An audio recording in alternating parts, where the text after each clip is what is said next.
lazy this morning.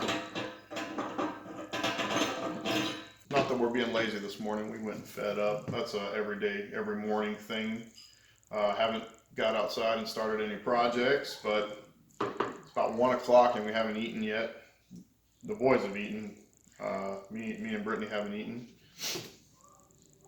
I was up pretty late last night. I had a friend come by and he dropped off some deer meat, and in exchange for me grinding it up and butchering it for him, I got to keep some of the deer meat, and got a nice little back strap. Thought I'd cook up this morning. I got some potatoes that are past their prime that I need to use up. So I thought maybe y'all just like to see how I cook. I'm not all local. I wish I was, but I'm not. I don't do anything fancy. I just try to keep it pretty simple. So I'll show you guys what I like to do here. First I got to put this away. Get those teeth to line up. I just got a little grinder. I think it maybe came from Bass Pro Shop or something like that. My dad actually gave it to me. Because I got a turkey order at one point, and the guy asked me, "Hey, can you make me some ground turkey?" In my head I said, "No, I don't have a grinder. Get a whole turkey like a normal person, guy." But what I typed through Facebook Messenger was, "Absolutely, I can grind you some turkey, no problem." Luckily, my dad had one and he gave it to me, so I lucked out on that deal there. But let me put this up and let me show you what I'm going to cook for breakfast this morning. It's going to be a very simple dish. So, what do we have? Deer back strap.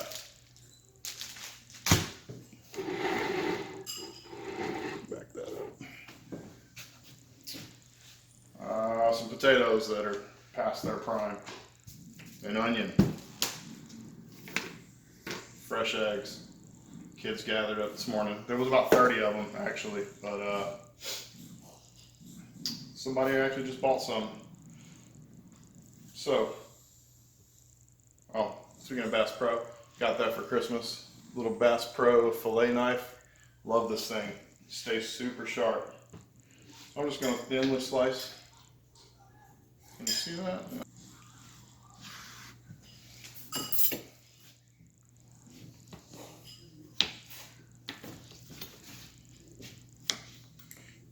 Here's something I do consider to be pretty important in life. Those relationships.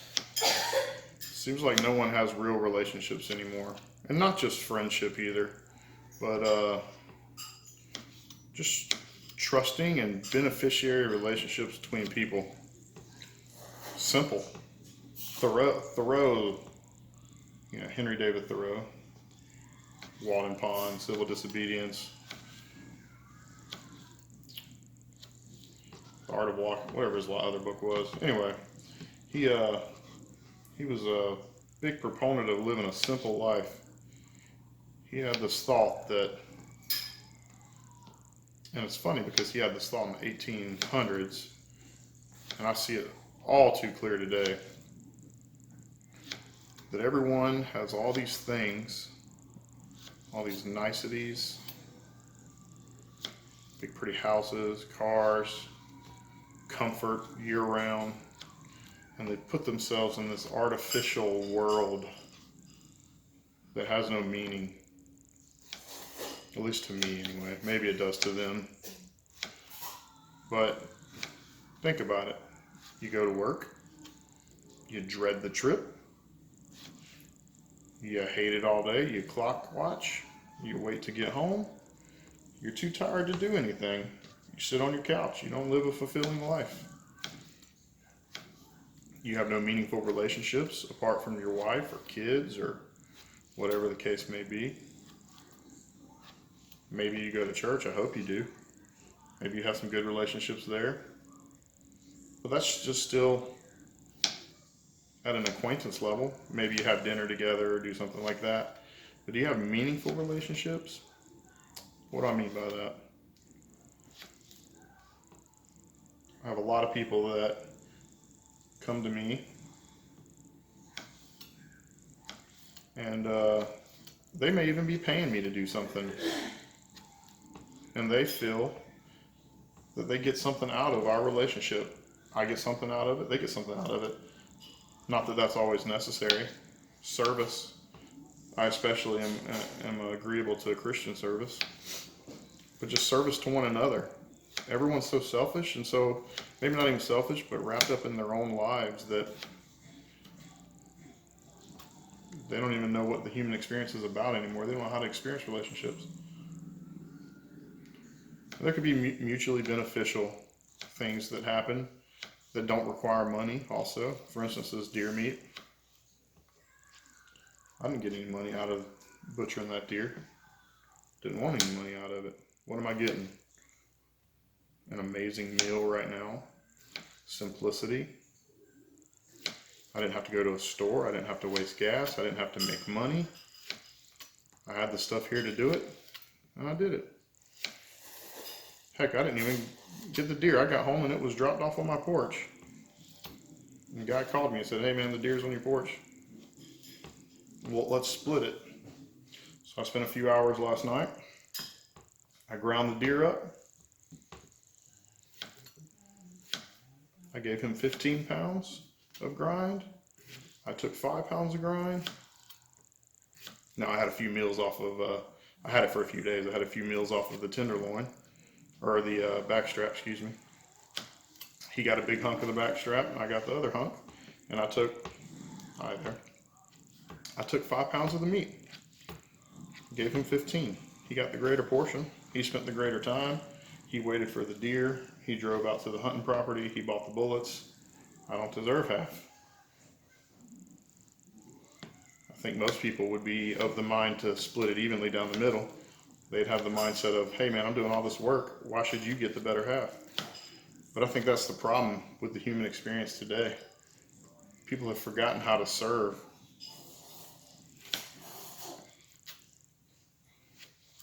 You know, what's life without relationships? Pretty meaningless.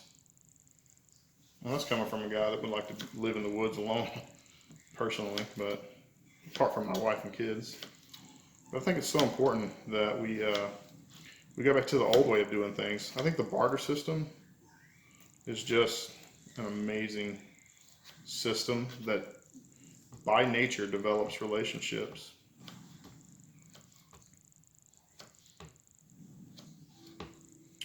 So for instance, this wasn't even a deal that I worked out. I just happened to be right place, right time. I was helping somebody out. Saw a bunch of extra hay. They got wet and got the hay given to me. So now I have raised beds. That's another video I'm going to have to make. I got probably 200, 250 bales of hay for free. Now, they're not good for animals to eat. They've been rained on, but hey, I got them for free. All right, so the key here is just get these potatoes chopped up real thin. Real thin. Now, let's get these on a plate.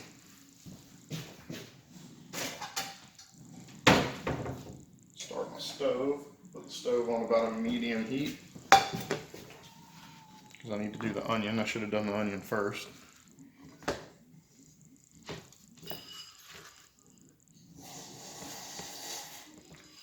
All that slurping and cartoon sounding stuff in the background is my kids. Again, this is the real life homestead.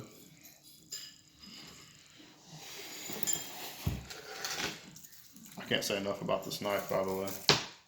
I just got it, and it's pretty awesome. It holds an edge like crazy. I cut up all that meat last night and still haven't sharpened it.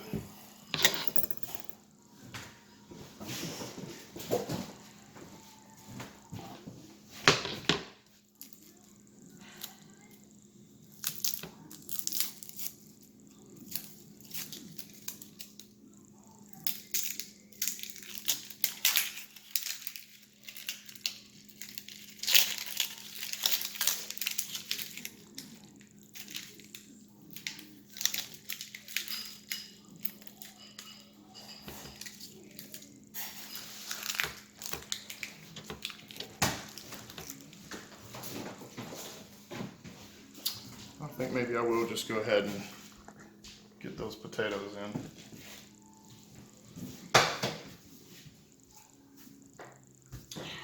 I'm gonna do just a little douse of coconut oil in there. I was more than a douse, about triple what I wanted, whatever. Potatoes.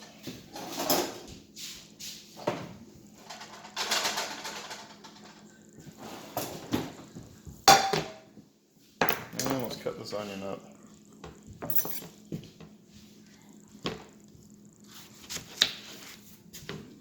Only going to need about half.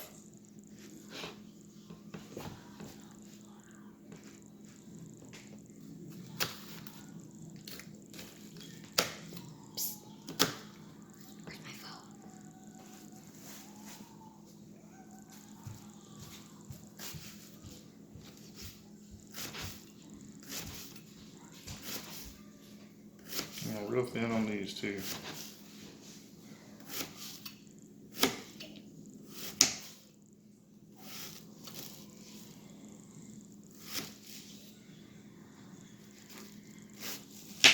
Be careful not to nick my hand. This knife will take it down to the bone. All right. So get that in there.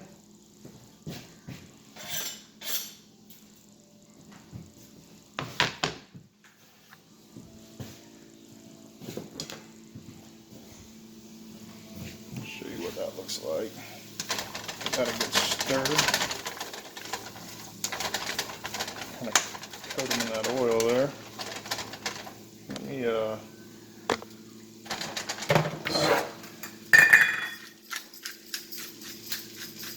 some pepper, fresh ground black pepper.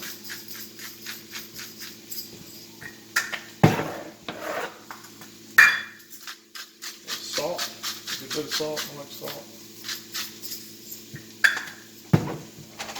Although it looks like more than it actually is out of that shaker.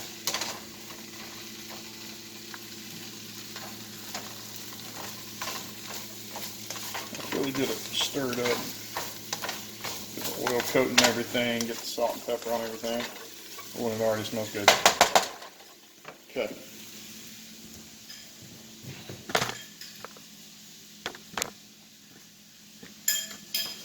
Now, that out of the way. Let's go ahead and prep this back strap here.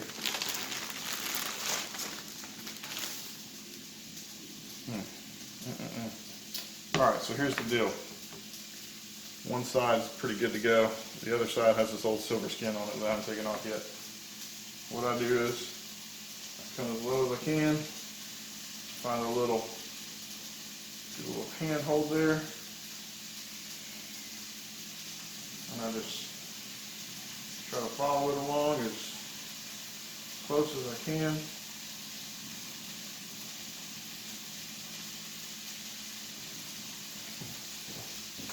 Without wasting a whole bunch of meat.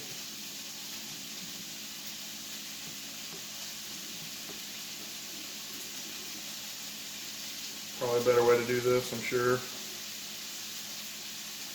I fillet it like I'm filleting a fish.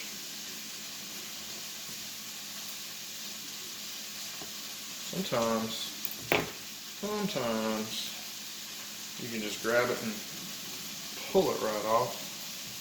Not all the time. Depends on which section. It likes to tear.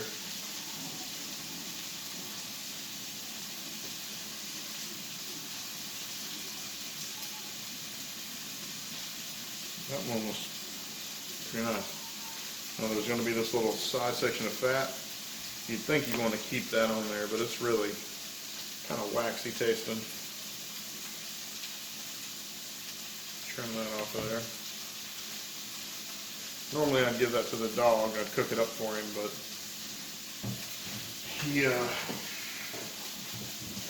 he's got a whole bunch left over from last night, so put you in here and let you kind of see what this meat looks like. I'm going to go a little thinner than that. Go real thin. Oh, look at that. My goodness.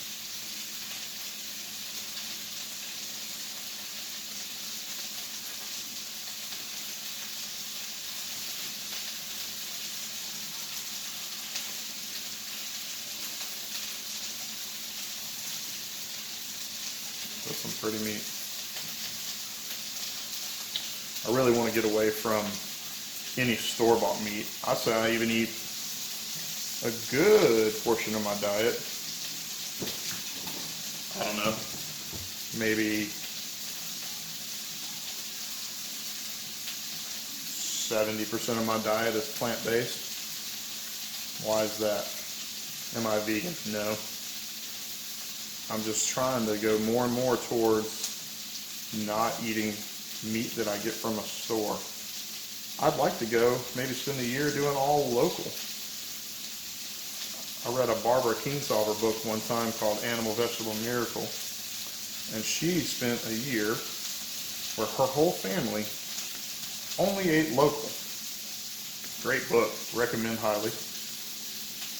So if they didn't grow it, I'm trying to remember, it's been a few years, but if they didn't grow it, kill it, or buy it from someone they knew, and I think by someone they knew, not like they had a friend at a grocery store, but you know, it had to be, they had to know the farmer that produced it, I think.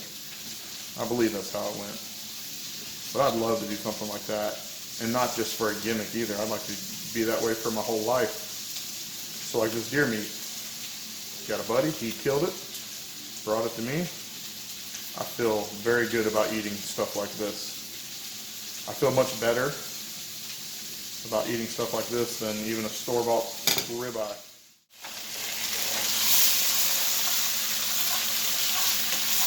Spread around good.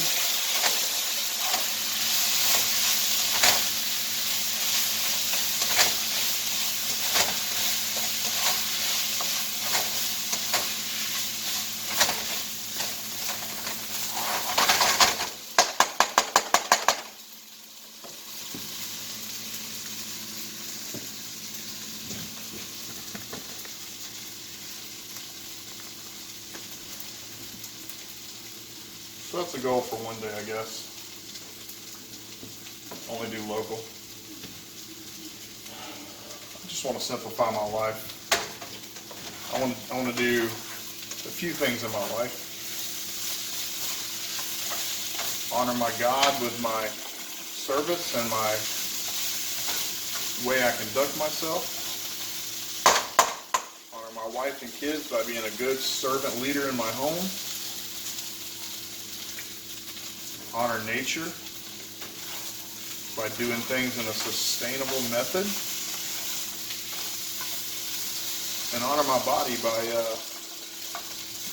moving more towards stuff like this and away from the Chick-fil-A and the McDonald's and all that kind of crap.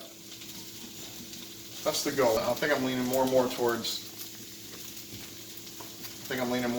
how do I get completely local? How do I get that in my life? Not even, if anything, from a health standpoint, when you take out all the other crap that's out there and you only buy local, it's pretty hard to buy unhealthy local. I know healthy is a subjective term, and there's more argument about that than anything on earth, I think, but I think whole foods, minimally processed foods are probably the way to go.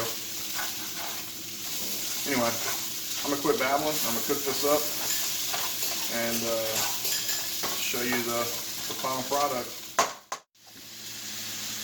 Cooking it down now. Let's get a lid on it, and I'll put a little water in it and let it steam up.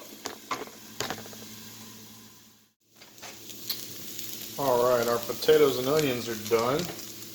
I'm going to go ahead and get those on the plate for the wife and I.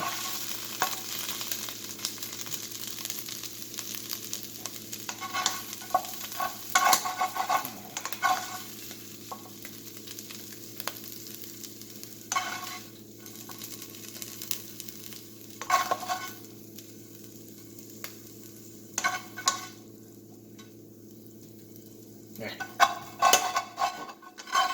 I like all the little crispy bits stick to the bottom.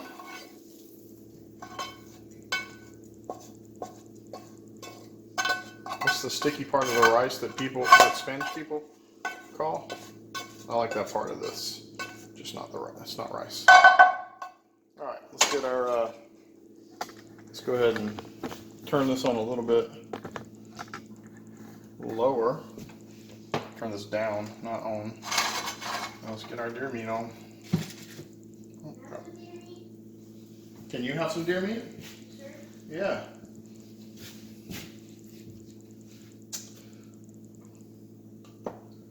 I'm gonna do a touch more coconut oil.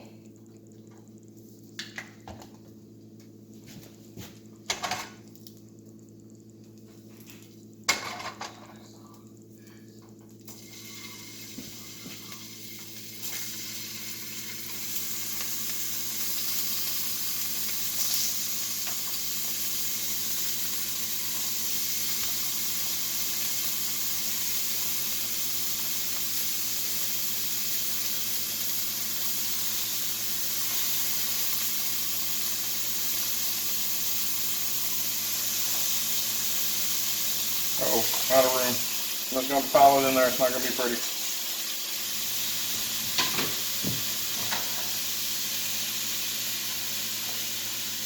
I was hoping to be able to get it spread out and get a nice little char on everything there, or a crisp. But that's what it's looking like there. So chop. Hit it with a healthy amount of salt and pepper. Back up, baby.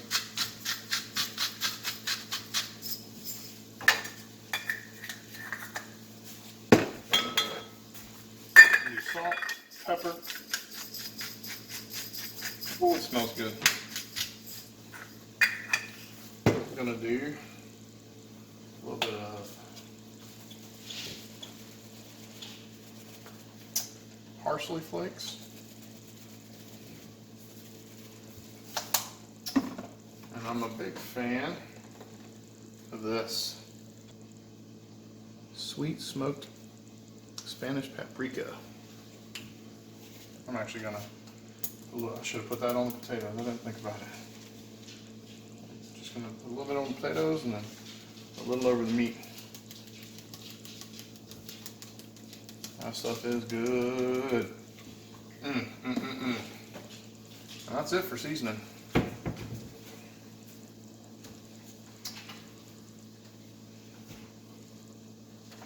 So I'm getting a lot of juice down here, as you can see, from coming out of the meat naturally. So I'm just going to go in here and try to flip it without actually stirring it. And then I'm going to turn it up to high. I didn't do a very good job. I'm just going to turn it right up to high and get a nice crisp on that and dissolve that juice. That's good. Alright, let me crisp this up and I'll let you see the end product here. Alright, all the juice is gone out of that. Now I don't want to cook this to death. It's already more well done than anyone would do a backstrap usually. But with these little thin strips being so tender and everything, I like to get them. I'm not even showing you.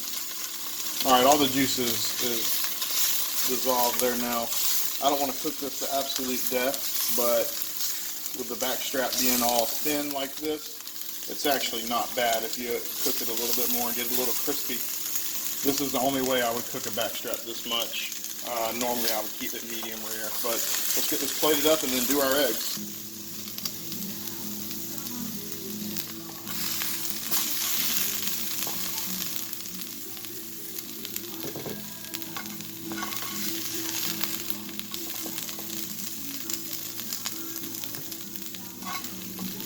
Yeah, right there. That's how I like it. Hell, hot.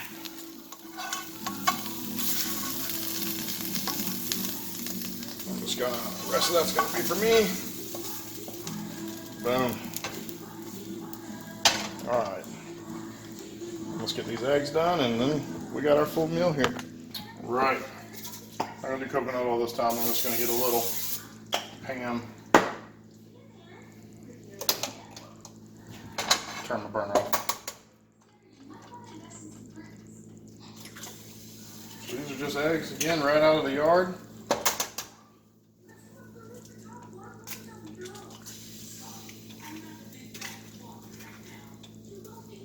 Not washed. I don't even feed these chickens.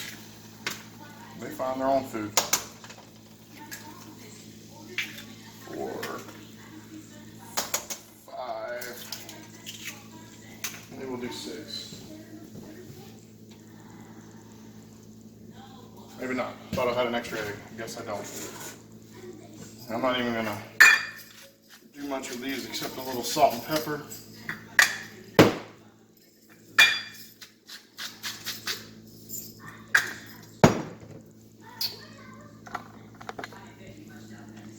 And that's it right there. But I will hand scramble these. I didn't scramble them ahead of time. Uh-oh, maybe not enough pan in there. Got the little stickies from those yolks. These fresh yolks are pretty hard to break. Alright, I'm going to scramble these up and get it plated.